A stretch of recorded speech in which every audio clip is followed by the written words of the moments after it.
Good afternoon viewers, followers. Ngayon ay April 29, 2025. Ngayon ay nandito tayo ngayon sa aming bahay dito sa Laon proper. Ito yung bahay namin. Yan. First floor lang yan. Yan. Ito ang likod ng aming bahay.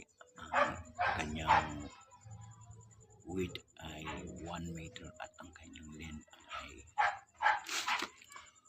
10 meters. Kaya ito ay nilaan ko bago magpabahay para taniman ko ng iba't ibang klase ng gulay. Magtatayo ako dito ng mini garden, iba't ibang klaseng gulay na good for the health sa atin.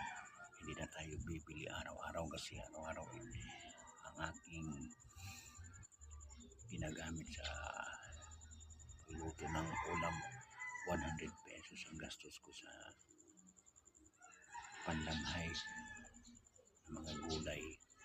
Tatanim tayo dito ng iba't ibang gulay. Pwede alugmati, sayuti, talinam, yun ay mga indigenous vegetables. Pwede tayong sibuyas, pwede tayong luya, tanglad, sangib, sili, pichay, mustasa, at pwedeng carrots, o radish. Pwede tayo ito pumanim. At pwede tayo ampalaya na gumagapang, pwede ang pipino at sitaw. At pwede tayo pumanim dito ng malunggay. Makikita nyo sa video ito ang aking ginawang taniman. Hinahandi ako na ito matagal na.